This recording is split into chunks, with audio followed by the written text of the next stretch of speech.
Folks, thank you for attending once again. So for those of you who have endured me every week for the last 4 or 5 weeks, thank you very much. My name is Jon Tweed. If you're new to coming to one of our webinars, we've covered a number of subjects, and I think as importantly, and particularly as we see in some, there's been some very tough times, and there still is some tough times, but I think we are starting, hopefully, to see some green shoots. We're talking of physical valuations, and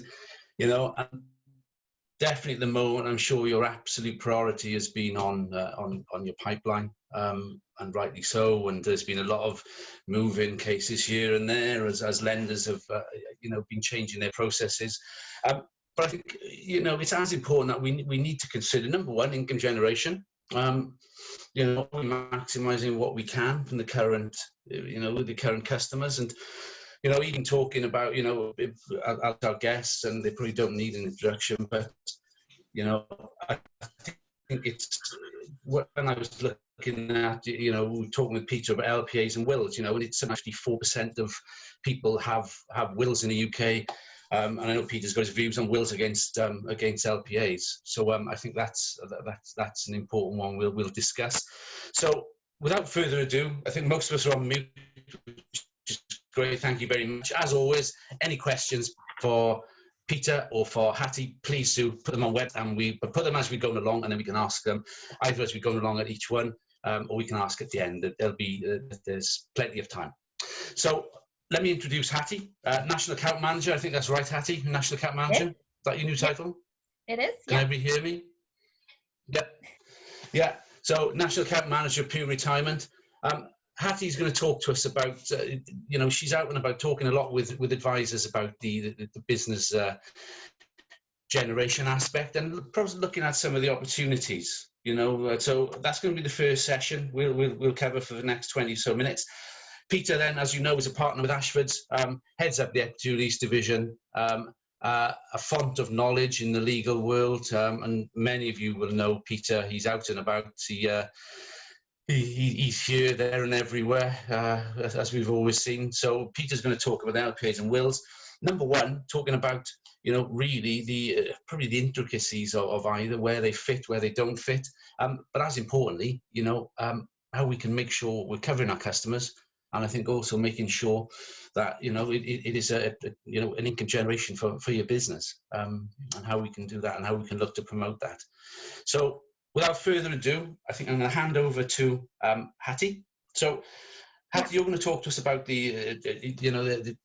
how you work with advisors and help them sort of build this part of the business up. So I suppose the starting point, let's have a look at perhaps some of the opportunities. So if you want to talk us through that.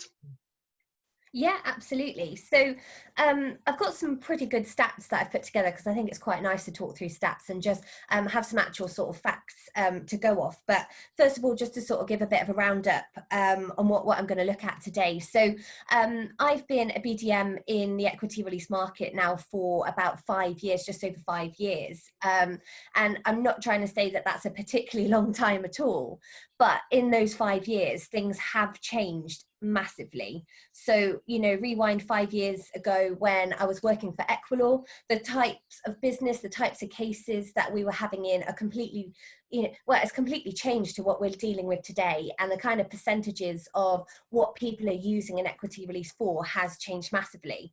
So just to run through some of the stats that I put together for you, I think it's really interesting just to see how retirement is perceived, how equity release is perceived, and the situation that the over 55s are actually in as a collective in Britain.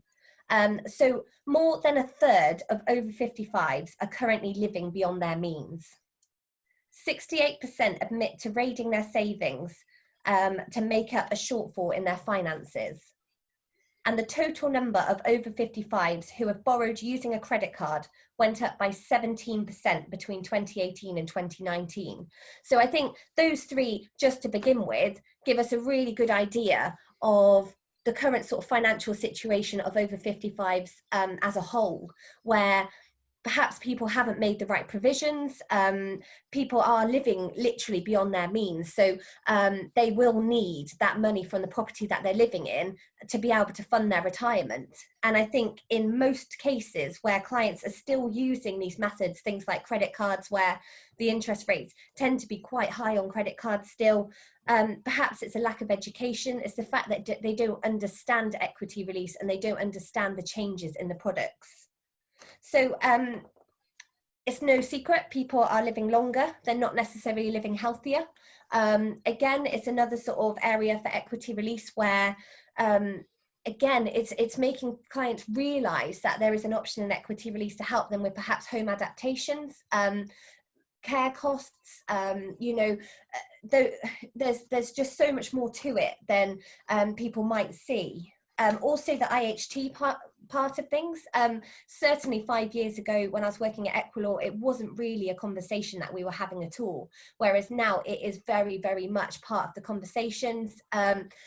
You know, a lot of you guys, a lot of brokers actually deal with high wealth clients, and perhaps, you know, your perception was equity releases for clients that don't have very much money, so this isn't really an area of business that I need to be looking at. Whereas, you know, it has come to light and it has come to show that actually clients with you know, particularly expensive properties and particularly expensive estates, it is actually a really good tool for them as well. So I've sort of covered off a couple of the sort of more doom and gloomy sides of things and the opportunities, you know, shortfall in finances, clients that really need the money. But one of the biggest changes that I've certainly seen over the last 5 years is the people that are coming forwards to do an equity release because they want to. The diversity in the products now that are in the market, you know, is absolutely fantastic to see the flexible repayment options, the low interest rates, sub 3% fixed for life. I certainly didn't think would see that day, let alone for them to be continuing for so long, even during a global pandemic. So, you know, to show that these products and these rates are here to stay, it's opening up the public's, you know, perception of equity release to see it in a much more positive light. So, retirement, I think, again, in the past it was kind of seen as something that you kind of get to and you kind of, you know, you start winding down and it's, you know, you've worked hard all your life. Not at all.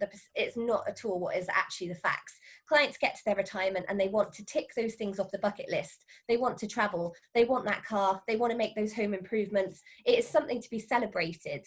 And I'm going to sort of follow it up further throughout what we talk about this morning. But one of the big messages that I want to sort of pass on to you today is when you are doing your marketing for equity release, do it in a way that retirement is something to be celebrated, is something to look forward to, it's something to be enjoyed. You know, using it for holidays, cars, moving house, you know, it is exciting things, it's good things, and these products are here with fantastic features, fantastic rates to make those dreams a reality for people. And it sounds a bit cheesy, but it really is the way to go forward, and it is really the way to get people's attention. Hattie, from just a quick question there. So from obviously you're talking day in, day out with advisors, much more than I would be. So do you think that message will change now in the current climate and moving on? Because I think even though there's you know, there's a lot of people I talk to and they think next year, and I think as we start coming out of lockdown, that I think equity release probably will be,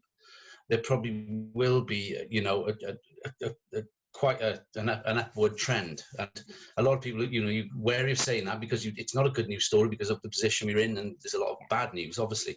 But I think every year, as we're advisors, I think there's going to be a huge role to play going forward. So do you think that message will change going forward, going into next year? You know, will it be more distressed sales, which you've got to be careful of? And, you know, again, we've talked about vulnerability last week. We'll be doing a big session on that in 2 weeks' time. So Yeah. do you think that'll change, that messaging?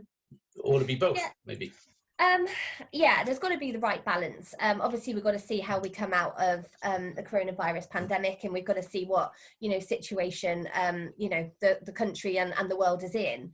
But also, you know, the people on the side of things that are coming out of this and they're thinking, well, do you know what, we've just been through something that we never thought that we would ever go through, certainly not in our lifetime, and is it going to give them the sort of kick to say, actually it's time to do those things, it's time to experience those finer things.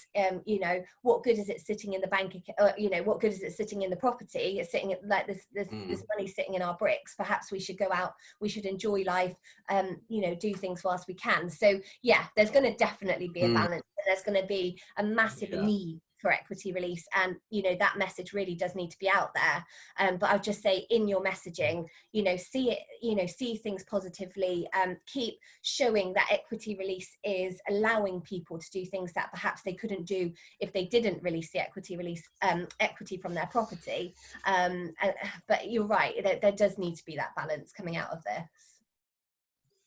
Yeah, and Roy, as you rightly say, I think you're stating that in the group chat, get contrast between pessimism of the economy in general and housing market in particular. And I think it's to be seen where, obviously I'm following as much as probably anybody the housing market, and where that's going to go with is, is it going to be a slump? Or the economy is obviously going to be in a slump.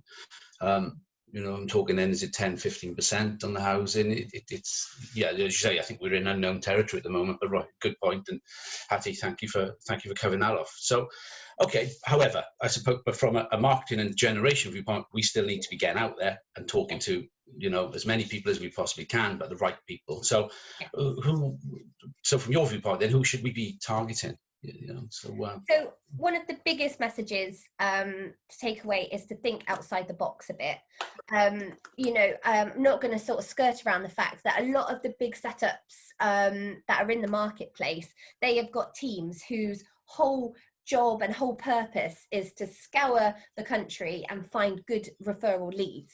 So anybody that is going to be kind of generating a good amount of leads, they've probably already had their door tapped on by one of the big outfits, and they're able to offer a really big commission split, and they're able to kind of do things because they're doing it on a larger scale. They can perhaps offer what you wouldn't be comfortable doing. So I'd say a really good message is think outside the box. So what businesses, what links could generate equity release leads that haven't already been bombarded? One example that I like to give is there's a couple of chaps that I work with who have worked particularly hard with like the caravan and motorhome and sort of horse box scene, where it's a luxury thing to have, and it's really quite expensive. So if you want to get a new motorhome, it's really expensive.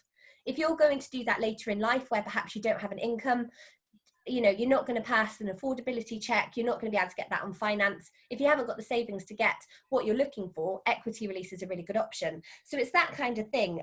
Also, if you've got local travel agents who you could partner up with, where they get a couple that come in, and initially they're looking at doing this because that's what they've got the money for, but they've fallen in love with this round the world trip and it's what they've always wanted to do.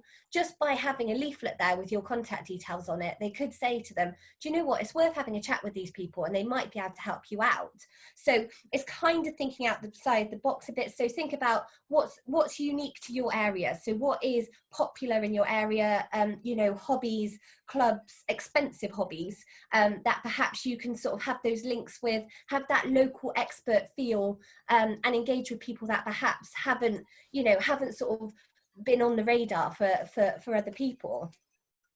Of course, it's important to think about your local area, and these might be the people that have been contacted already, or perhaps they haven't been hit yet. So it is important to still speak to your local estate agents. Certainly the last 5 years, I've seen a massive uptake in clients that are purchasing with equity release. 5 years ago, when I started at Equilaw, if we spoke to one person a week, that would be quite a lot, whereas we're dealing with purchase cases all the time now. So that is something that's really growing. And again, the local estate agents still, they might see it, equity release, as a negative thing. They might see it as, oh, I don't want to promote that because it means they're going to stay in their property rather than like downsizing. But if you explain, it means that perhaps they don't want to downsize, they want to move to a more expensive property, there could be benefits for everybody involved. Of course, local solicitors, not a particularly nice subject, but divorce lawyers are quite good to target. You know, again, we see equity release used quite a lot, where if people are splitting up, they use equity release to buy out the other partner. So again, you know, not a fantastic, it's not a particularly nice subject, but it is very, you know, it is a very good generation of leads. Mortgage brokers is, you know, a bit of a simple one, but don't ignore it. I know a lot of you are really good with your networking, so if you do a lot of networking events, you build those relationships. If you've got a local IFA that doesn't do equity release, just make sure that they know that you do. And again, we'll talk about this in more detail, and we have got a marketing toolkit webinar tomorrow that goes into this in a lot more detail, so we'll send you the details on it. But we can provide you with like brochures to leave behind with these referral partners. So Pure are happy to create those, design them for you. And I just think it's a really good idea to get some of this stuff printed and leave it behind with these people. If they're not particularly good at selling equity release, if they're not particularly good at selling your services, you don't need to worry about it too much. They can literally say, look, I've identified that equity release might be right for you. I don't do it myself. This is the person I recommend. They take that leaflet away, and it's quite a nice warm referral process. So that does tend to work quite well as well. One of the other things, so when you're looking at what's popular around you, I think it's a really good idea to look at your local sports clubs. So things that, you know, might be a bit stereotypical for your older clients. So, you know, like your bowls, your walking, football, golf, swimming clubs, that kind of thing. Again, it's something that you can really get involved with, you know, get that kind of local expert feel, get your brand in there. Again, part of the marketing we can supply with some roller banners like I've got up here. You know, totally free of charge. So perhaps on match days, you can go there, put your banners up, sponsor a hole on the golf course, again, put your banner up on there, posters, leaflets, flyers, you know, cover the club in your branding. And it might be a bit of a slow burn, but it is one of those things that you're getting yourself into the community. People are seeing your branding week in, week out, and it is something that is not too expensive, part of the local community, and I think it's genuinely a really good idea, and people have had some really good results with that. I think with golf courses and estate agents, you've got a head start on us, Paul Welsh. You know, you've got at least 3 weeks, so yeah, get out there now. You know, so but you know, but the serious point of that is, you know, again, I think a lot of you know from my past, I've ran sort of different sales functions and strategies, and yeah, we've often, you know, helped in different lenders I've been involved with the estate agency side, and that it did a mixed bag, but for some it was very lucrative. And I think that linked with, as Hattie, I think as you're saying, linking that with it's not putting all your eggs in the one basket. I think it's looking at a number of various options, whether solicitors, accountants, and again, I think when we talk to some of the opportunities with solicitors where it can be reciprocal benefits, then I think that can work very well. Hattie, you might want to answer this question from Sue. Yeah, I haven't seen that. Buying leads. Now, you might know this one, or you might not, but you know, I have my view on buying leads. What are your views on this? They are mixed. I've got a mixed bag of reviews. Totally honest. It works for some, it doesn't work for others. They can be really expensive. Their quality can be quite poor. It takes a lot of work. So it's kind of, if you've got the kind of mindset to be able to sift through and find those diamonds in the mud, it can work for you. So if you've got that kind of work ethic where you're willing to, you know, work hard for each case, it can work quite well. But I do think that is quite an expensive way to do things. You might feel a bit sort of disheartened that you're getting them in and you're not getting too much out of it. It kind of depends what kind of scale you want to do things on as well. If you want to really scale up and start doing things on a larger scale, it can be a good way to help you grow a business. But I think if you're, you know, if you're working for yourself, I'd say these other methods are a better route to start with. What's your thoughts, Jon? It would be exactly the same. I've seen you know, and I know there are some lead sources out there which have worked very well, but it's sorry, using your phrase again, it's the mixed bag, and it is. It's they're quite expensive. I think if some of you have bought leads already, you know. And yeah, and it's a bit of a trial and error thing. There's good and bad, like in all these things. So yeah, it's Sue. So you're asking that question. There's no absolute answer. It's almost a trial and error sort of thing. You know, but over the years, I've seen good and bad, and there's definitely more. You could get really lucky. That's the thing. You know, you could buy You it. can. You could buy some in, and you know it could have lots in there that are actually, you know, really good quality, or you could buy lots in and they're all really poor quality. So I think there's an element of luck involved, but there's also an element of you've really got to put the work in to turn them into quality leads. Thanks, Hattie. Right, Hattie, last thing before we move on, your top tip then. What should we all be looking for?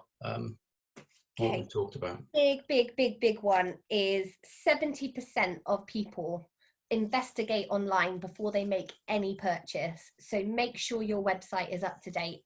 Make sure that it's professional, it's got good content, up-to-date content, and the big one is make sure that your contact details are really clear and easy to find. It is very much so that if a client is looking to do an equity release with you, if they have found your details, they will check you out. Their sons, their daughters, their family members, they will all be looking at your website. So again, Pure can help you with website content.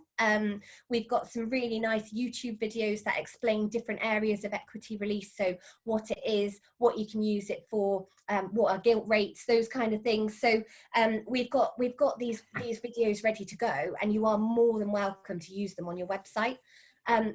Case studies, that's a really good one to put on there as well. Clients like to relate. They like to see that somebody else in a similar situation did it and it worked well for them. So make sure that you put your case studies, good client feedback. Again, you know, keep shouting about it on social media. So if you have got Facebook pages, LinkedIn, you know, keep posting that people are happy with your services, put it on your website. It's one of those things that you're not going to get loads of interaction from it, but when these people are checking you out behind the scenes, the fact that you've got 5-star, you know, rated service, it would just be one of those ticks in the box, definitely. And during lockdown, the traffic on social media is the highest that it's ever been. So make sure you're taking advantage of that. From growing a referral partner network, get yourself on LinkedIn. Make sure that your contacts on LinkedIn know that equity release is something that you do. It might be that you know, they've been looking for somebody to send their leads to, perhaps they just don't realize it's something that you do. And also keep advertising the different things that you can do with an equity release. Use this time where people are using social media sites to really make an impact. Again, it's probably going to be a slow burn. You're not going to get, you know, your phone's not going to ring off the hook, but it's just planting that seed and making sure that people realize that it is something that you do and it is something that you can help them and help their clients with. So that would be my top tip. Get your websites up to date. If they're not up to date, if they're not looking professional, get in touch with us and we can give you some tips. We can give you some help. And as I said, take full advantage of social media whilst we're locked down, because everybody is glued to it. Thanks, Hattie.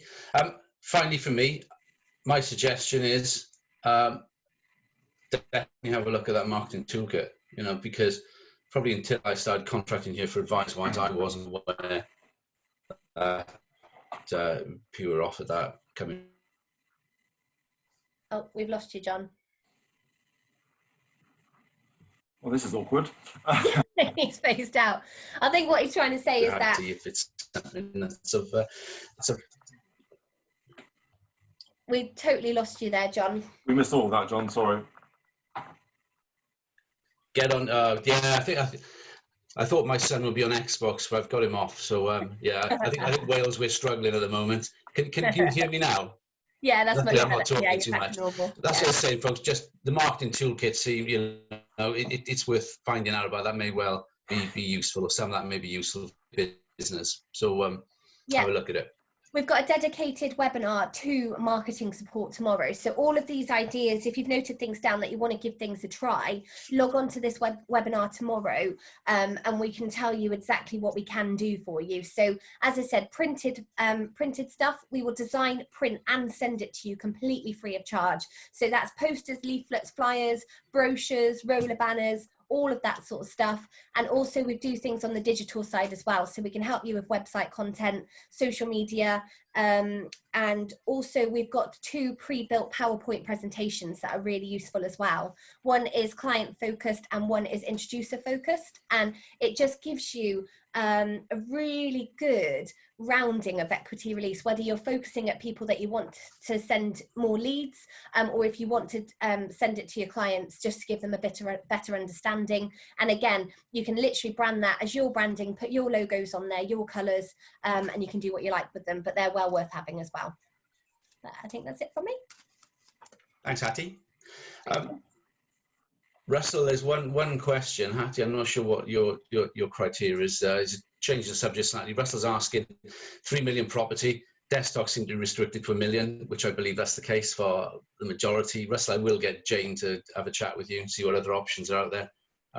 Yeah, I think the thing to do as well at the moment is obviously there's a lot bubbling under the surface as to when physical valuations will be coming back into play, and I don't think it will be long. So if you can't place it at the moment, just sit tight, and I would say it won't be long until you'll be able to put it on.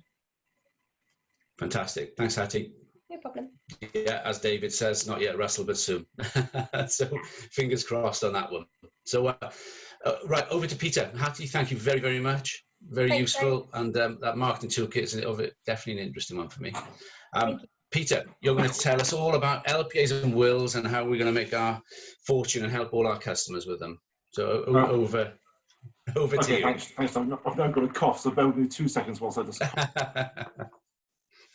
Sorry, bad timing. If anyone is watching me, it's because I've just had 2 chocolate biscuits given to me. So. Oh, that's what it was, you see. Yeah. I will just just have his biscuits, everybody. He'll be there now. Well, just talk amongst yourselves. I'm here now, John. I want to pick up on Pete. I just want to pick up on a few things from Hattie. Can you hear me all? Hattie, can you nod? Right. Hattie, you mentioned about solicitors. I would say, before I get on to the exciting stuff, is in relation to solicitors, I think as Hattie rightly said, I personally find there is no point targeting, or very little point targeting, the Trust and Estates Department, because they're very old. A lot of them are old school. I know you all have some good experience. I personally don't. Even with my own departments, I know in the last 23 years I've been doing equity release. I know I'm only 30, but I started young. In the last 23 years, we had 3 referrals from our Trust and Estates team, and bearing in mind there are a 50-strong team and act for thousands of people. I think Hattie's right. Divorce is a good one to target, be it for the silver divorcees, or be it for people getting divorced and the parents helping them out. So we're certainly, at Ashfords, we have a non-standard team that is that connector between ourselves and our divorce department, and we're seeing a lot of those situations where we're having to, assist with separation agreements or with divorces on equity release cases. So I think Hattie is spot on that. Not that Hattie cares whether I'm agreeing with her, because she knows she's spot on, and it's right. And I think don't be frightened of targeting the bigger firms. It doesn't have to be Joe Blogg's local solicitors. Go for the bigger ones, because certainly as lawyers live on what we kill, basically, and so we always want our bills paid. And a very good way of getting a bill paid is, an equity release scheme. You know that there's money coming in. If the only asset for an elderly couple is a house, the lawyers will get the bills. So actually, whilst the trust and estates teams within a firm may be all stuffy, I think divorce lawyers will see the money and see that they'll get paid and will be able to charge. And I think taking that one step further as well is, and it can be any size firm that would consider that. So even someone like Charles Nichols and someone who are a big firm will consider it. Don't forget to target the insolvency teams, the bankruptcy teams, and that can be the big firms, because of course, again, when someone's been made bankrupt, and we deal with a lot of these cases, and I've had more referrals from our divorce and our insolvency team than I have from trust and estates. And I'm getting referrals every month from them saying, again, it's that same situation as the divorce. You know, the child's been made bankrupt, and actually the parents want to help out in any way they can. Or it can be, I've got a lot of these where the couple have retired, and lo and behold, HMRC come forward saying, oh, you didn't pay tax on your pension, can we have £30,000 please? Now, where is anybody meant to get that from? It's a very tricky one. So again, we're being approached by insolvency departments. And again, with insolvency departments, if somebody has to become bankrupt, they will only get paid so many pence in the pound of their bill. So if you're coming forward saying, actually, get the parents to do an equity release scheme and help them out, or actually they can do an equity release scheme on their property, all the debtors, or the creditors rather, will say, well, they will use the offer as the basis of value, and you know, everyone will get paid to a degree. So actually, again, I've found insolvency departments, and this will apply to accountants as well as solicitors, because they obviously operate in some of our, what I know my insolvency department within Ashfords, they have some great links with some of the bigger accountants, and I've given talks on equity release to some of the top, well, the top 10 accountants in the country who've all been very interested in equity release. And so I'm not saying they keep me busy on a day-to-day basis, but don't be frightened of I hate the expression, touching up. So don't take it the wrong way, please. But touching up accountants and solicitors within the bigger firms. It doesn't have to be, you know, you tend to find that they are more shark-like and probably more cutthroat, and will see the benefits of doing it. You know, whereas the sleepy solicitor on the high street, you might get one case every couple of years, but these companies are doing big business, so don't be trying to approach them. Again, just to really quickly with Hattie on the estate agent's point, tap up their mortgage broker, because all these accounts, you know, and it doesn't have to be Wentworth and Pemberton, one firm estate agents. It can be the national ones. You know, the Bradleys, I'm thinking of the Southwest now, whereas Yokels live, you know, Bradleys, who are actually a big entity down our way, they will all see what Hattie says, that there's a benefit in this, and the mortgage brokers particularly like to keep it in-house, and so there's certainly deals to be done there. But I will move away from that because time is pressing. Wills and LPAs. Now, what are my views on, you know, I think, you know, as professionals on this meeting today, you know, certainly within my documentation when I'm sending it to clients, I'm always saying the importance, as Jon has said, of wills and LPAs. Now, ignoring wills for a second, let's go on to the juicy stuff, the lasting powers of attorney. Now, I think as advisors such as yourselves, you know, I had one comment about 5 years ago now from a financial advisor saying, Peter, you know, he'd been approached by a client and he almost felt negligent in what he was doing because the clients had got a drawdown facility, and you know, he'd suddenly thought about LPAs partway through and then said to them, look, couple with this drawdown, or even a single person with a drawdown, you're fine now, but suppose in 5 years' time when you go for your drawdown, your husband's lost capacity. How are you going to get hold of that money? Well, you need a power of attorney. So I know some financial advisors are actually putting it in their initial advice letter, look, consider LPAs, of which there are two types. I won't go into the detail here, as Jon will have a fit, but obviously there's the financial LPA and there's a health and welfare, and both are equally as sensible to have. Now, why am I telling you this? Because there are two options here for you as advisors. And firstly, you know, you can come to some deal with solicitors for a referral basis of passing LPAs over.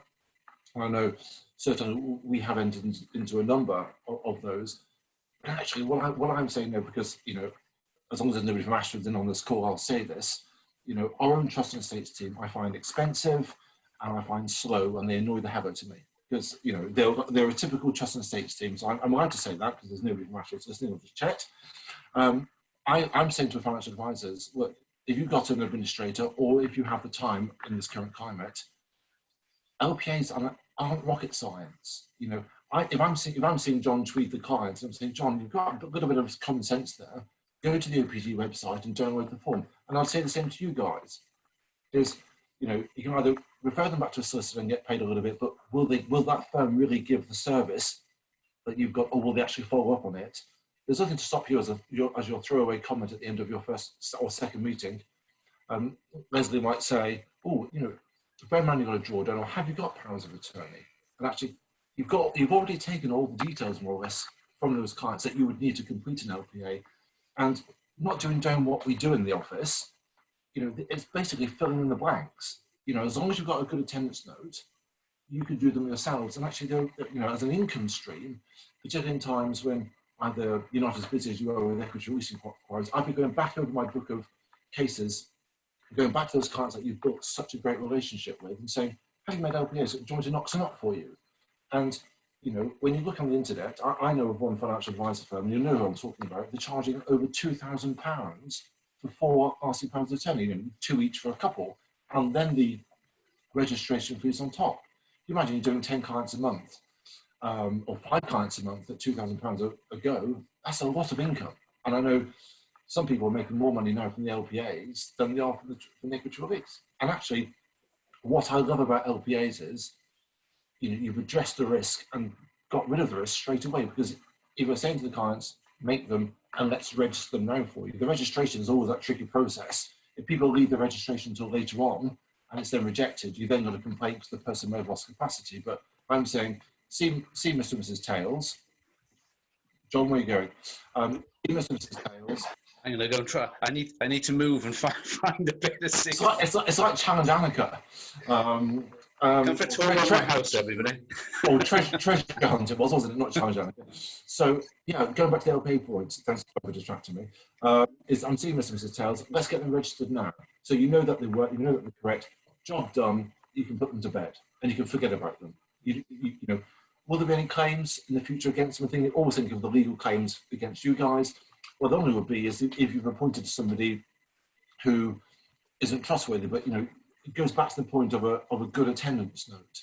You know, if you're saying to the clients, who do you want to appoint? You know, appoint each other and somebody else, somebody who's trustworthy. You know, as long as you know, make sure you've got details of all the family or those that could be appointed, and make reasons as to why you're dismissing somebody. And what I always say to all of you in this, you know, on this call today, or this webinar today, is, you know, I'm happy to come and provide training on, you know, how to set up the LPA business if you want to set it up. I can come and see you for a couple of hours, take you through the forms. The forms, as I say, they're not rocket science. You know, and I've known people to take on, you know, they've got an administrator or a paralegal or paraplanner, and they're keeping them busy with the equity release. And if you imagine paying, I don't know, let's say 20,000 a year for a paraplanner, get them doing 2 or 3 LPAs for customers a month, you've more than paid for them by the end of the year and actually made some good money on it. So, and they're relatively small with the risk. And so you make them, you get them registered, job done, you move on to the next one. So I think as an income stream, your 2 options are, or 3 options I suppose. Firstly, say to the clients do it themselves, when they download the forms, they will be intimidated, even though they're straightforward. Refer them to a solicitor, but they probably won't provide the service that you would like them to have for the client. Or thirdly, do them themselves. And I'm a great supporter of saying to you guys, do them yourselves. I hate referring things to my trust and estates team. Don't quote me on that, I'll deny it. Although I think John's recording this, so I think, so anybody else. It is recorded, yeah. My name is not Peter Barton. So that's okay. I think everybody on this call should be seriously thinking about them, because they are straightforward. So, I'm happy Pete, to. Can I ask a question? Of course you can, sir. So for people who aren't used to doing LPAs, right, that would be potentially a bit scary. Are there pitfalls of doing one? Well, what should you watch out for? Are there? You said it's quite straightforward, so, you know. I am supremely intelligent, obviously, John, so that's why I say that. But in all seriousness now, one of the pitfalls, well, again, you appoint a ne'er-do-well, as my mother and father would have said, you know, and because what you're essentially doing with the lasting power of attorney is you're saying, John, you be my attorney. Basically, you have access to all my bank accounts. You can sell my property, you can buy shares, you can empty my bank accounts, you can change accounts. So you're entrusting somebody with all of your finances. And I say this is actually more important than making a will, making a power of attorney. Because if you appoint the wrong person under a power of attorney, there'll be nothing left to pass by your will anyway. So actually, the pitfall is appoint the wrong person. And I say a good attendance note.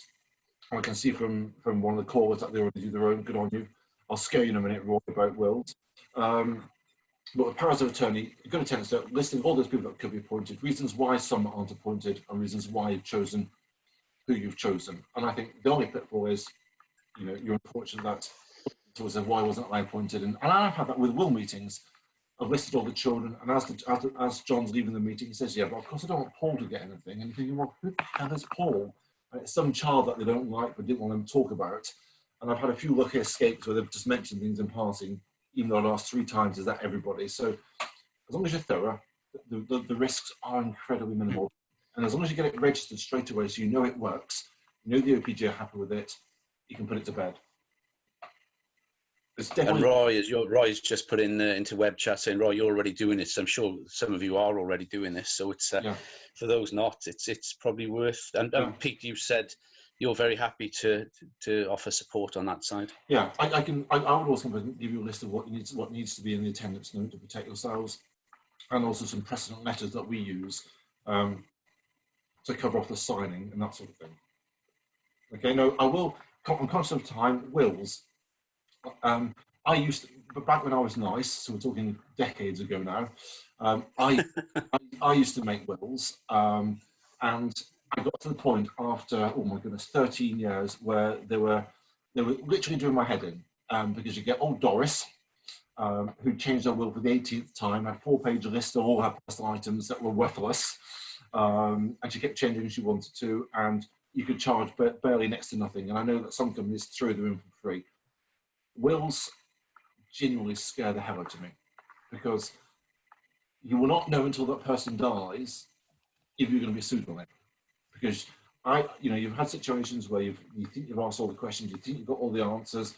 If they've not told you something, or if circumstances change, the litigation on it is terrifying. And I certainly we've got a will bank at our place of over 100,000 wills, but our strongest growing department in Ashford after equity release, and that's actually a true story, is our contentious wills department.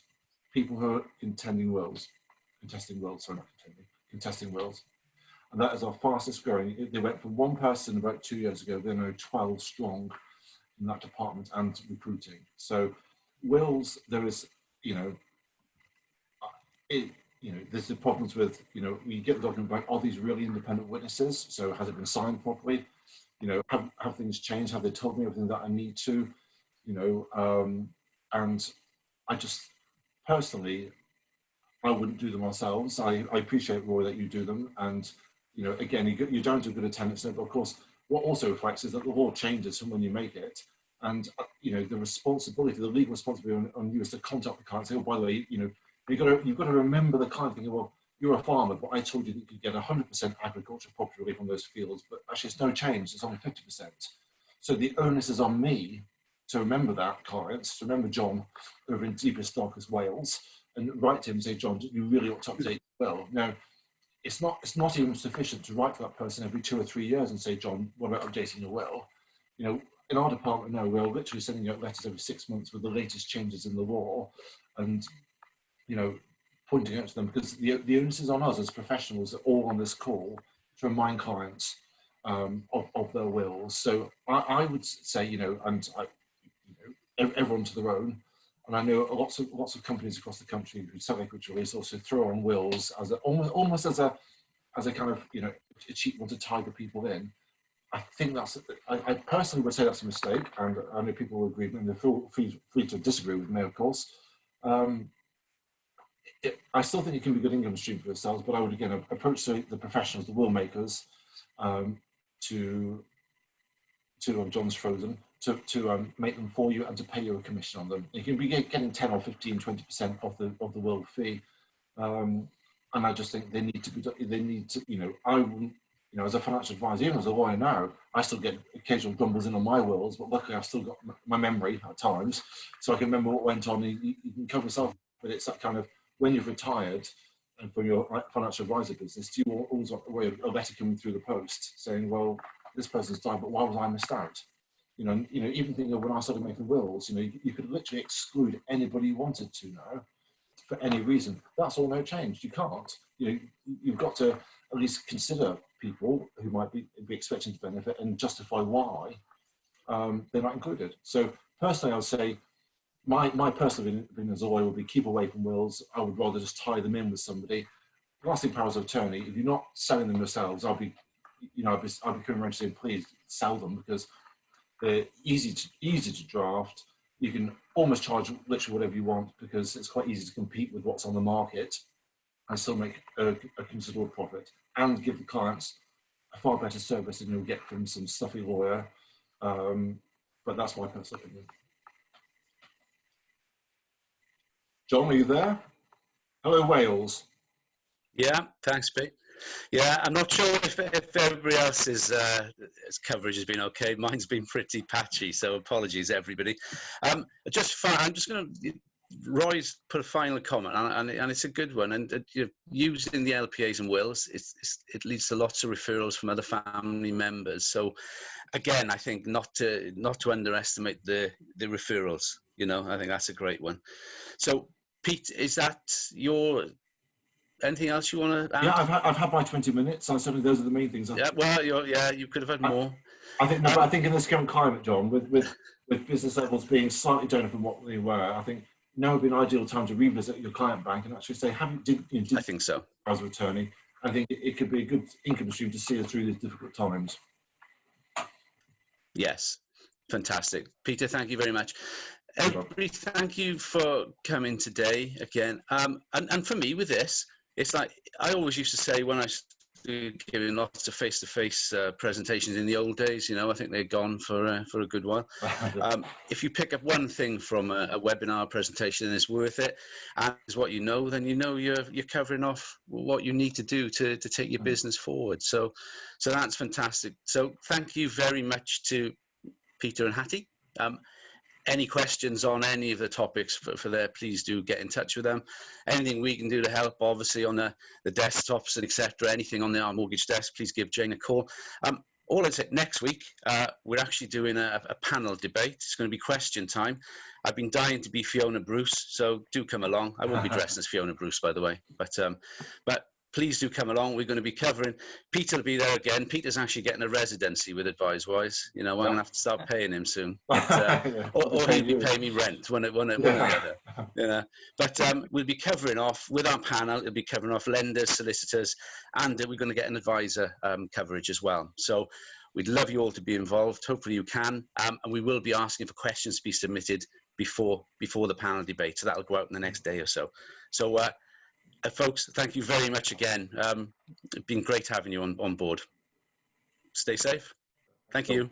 Take care. Bye. Bye. Thank you.